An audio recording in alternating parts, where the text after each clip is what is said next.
disse: não temais, porque eis aqui vos trago novas de grande alegria, que será para todo o povo. Pois na cidade de Davi vos nasceu hoje o Salvador, que é Cristo o Senhor. E isto vos será por sinal, e achareis o menino envolto em panos e deitado numa manjedoura. E no mesmo instante apareceu com o anjo uma multidão dos exércitos celestiais, louvando a Deus e dizendo: glória a Deus nas alturas, paz na terra, boa vontade para com os homens. Glória a Deus. Então podemos perceber aqui o anúncio do nascimento do Messias prometido, Emanuel, Deus é conosco. Conforme estava escrito na palavra do Senhor, Deus cumpre a sua palavra.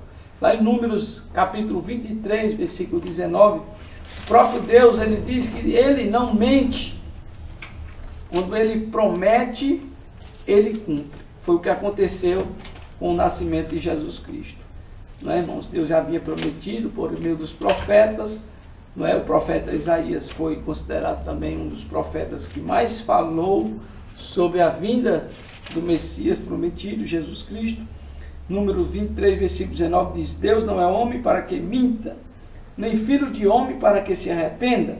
Porventura diria ele não faria, ou falaria e não confirmaria? Então, quando Deus ele fala, ele confirma. Quando Deus promete, ele cumpre. Amém? Se você tem promessas de Deus na sua vida, creia, porque Deus é fiel para cumprir as suas promessas, na minha e na sua vida. Se você crê, diga amém. Glória a Deus. Louvado seja o nome do Senhor. Continuando, vamos para o subtópico 3. Desfrutado pela humanidade. A visita dos pastores e dos sábios simboliza toda a raça humana à procura de Deus. Essa visita não se deu num belo palácio ornado de ouro, mas numa simples manjedoura cheia de animais e palha, um lugar inóspito para o grande rei Salvador.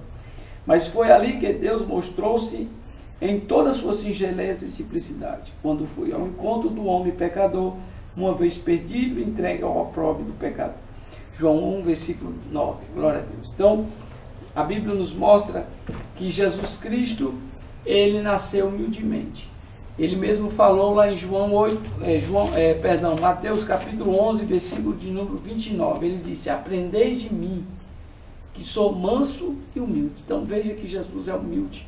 E nós podemos perceber que muitas pessoas, infelizmente, não é, ainda têm um certo orgulho no coração. Não é, irmãos? Ainda tem muita vaidade ainda nas igrejas que infelizmente atrapalha o andamento da obra de Deus. Eu digo aos irmãos que a vaidade, ela atrapalha até o ponto de impedir até de um ser humano alcançar a sua salvação. Como está escrito aqui em Salmos, no capítulo 24 da palavra do Senhor, podemos perceber que a vaidade juntamente com o orgulho são duas coisas prejudiciais para a vida do cristão. Salmos 29, versículo de número 4, vamos ler 3 e 4 para melhor compreensão. Quem subirá ao monte do Senhor, ou quem estará no seu lugar santo? Aquele que é limpo de mãos e puro de coração, que não entrega a sua alma à vaidade, nem jura enganosamente. Então podemos perceber, meus amados, que a humildade de Jesus, até no seu nascimento, veio mostrar para nós que Deus, ele não tem, por sua vez, prioridade de ver a aparência. Muitas pessoas estão se preocupando apenas com a aparência, esquecendo da essência. A essência ainda é a coisa mais importante. O profeta Samuel, ele falou isso, não é, irmãos, ao servo dele. Glória a Deus, louvado seja o nome do Senhor Jesus Cristo. Não é, irmãos?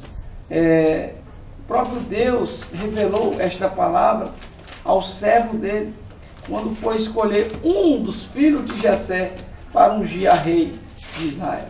E Deus disse que ele não atentasse para a aparência, não é, irmãos? Não atentasse para o porte físico, mas Deus não vê como vê o homem, né, irmãos? Como está aqui em 1 Samuel 16, da palavra de Deus, versículo 7, diz: porém o Senhor disse a Samuel: não atentes para a sua aparência, nem para a altura da sua estatura, porque tenho rejeitado. Porque o Senhor não vê como vê o homem, pois o homem vê o que está diante dos olhos. Porém o Senhor olha para o coração. Então a essência do ser humano é o caráter, é a formação da personalidade do cristão.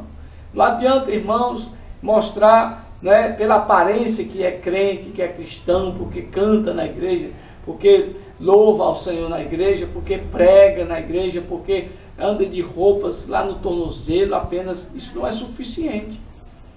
O que Deus quer de nós é uma vida que agrade a Ele, fazendo a vontade do Pai. Como está em Mateus, como nós lemos, não é, irmãos? Que Deus vai dizer, nem todos que me dizem Senhor, Senhor, herdará o reino de Deus, mas aquele que faz.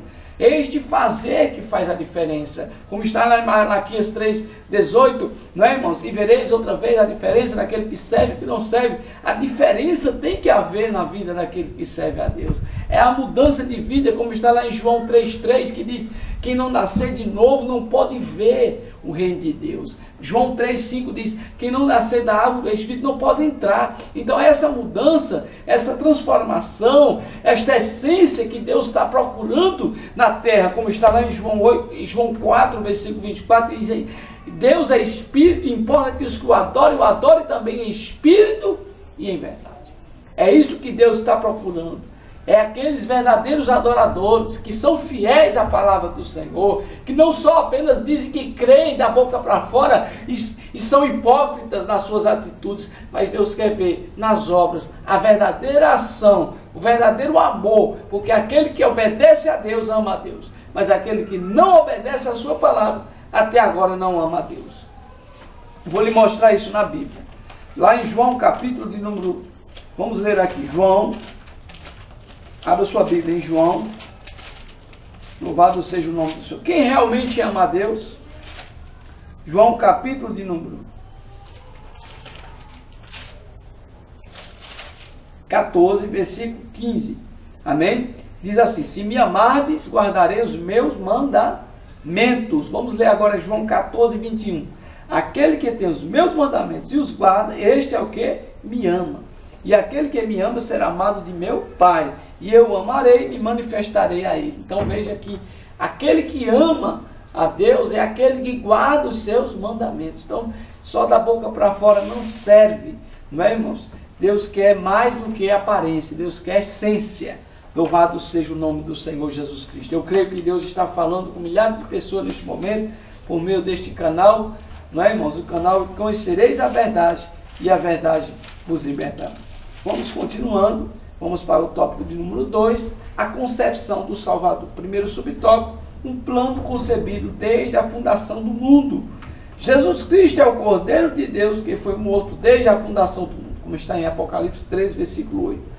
Pois antes de o homem pecar, o Pai, em sua presciência, já havia provido um Salvador. Isso significa que quando o ser humano pecou, Deus não foi pego de surpresa. Entretanto, em seu eterno amor pela humanidade, o Altíssimo havia planejado o resgate dos pecadores, mediante o advento da pessoa de seu Filho Jesus Cristo. Apocalipse 3, versículo 8. Então, esta é uma demonstração do caráter de onisciência, onipotência e onipresença de Deus. Tudo está no controle de Deus. Deus já sabia de antemão que Adão e Eva iriam pecar. Sabendo que eles iriam pecar, Deus já tinha o Salvador para toda a humanidade. Deus já sabia que eles não iriam, por sua vez, permanecer fiéis ali no jardim. Então, antes que houvesse luz, Deus já sabia, Deus já dizia também, haja cruz. Por quê? Porque antes do homem pecar, Deus já estava reservando o Salvador do mundo, que é o seu Filho amado Jesus Cristo, que morreu na cruz do Calvário, em nosso lugar, para que nós tenhamos vida e vida com abundância. Amém? Então, que nessa lição nós possamos perceber a onisciência, a onipresença e a onipotência do Deus Todo-Poderoso. Aleluia. A Bíblia diz que ainda antes que houvesse dia, eu sou. Não é, irmãos? E ninguém há que possa fazer escapar das minhas mãos. Operando eu, quem impedirá? A Bíblia diz lá no Salmo 90, o Salmo de Moisés, porque nem todos os salmos realmente foram escritos por Davi. Não é, irmãos? Muitas vezes, às vezes por falta de conhecimento, achamos que todos os salmos foram escritos por Davi. Mas o Salmo 90 foi escrito por Moisés.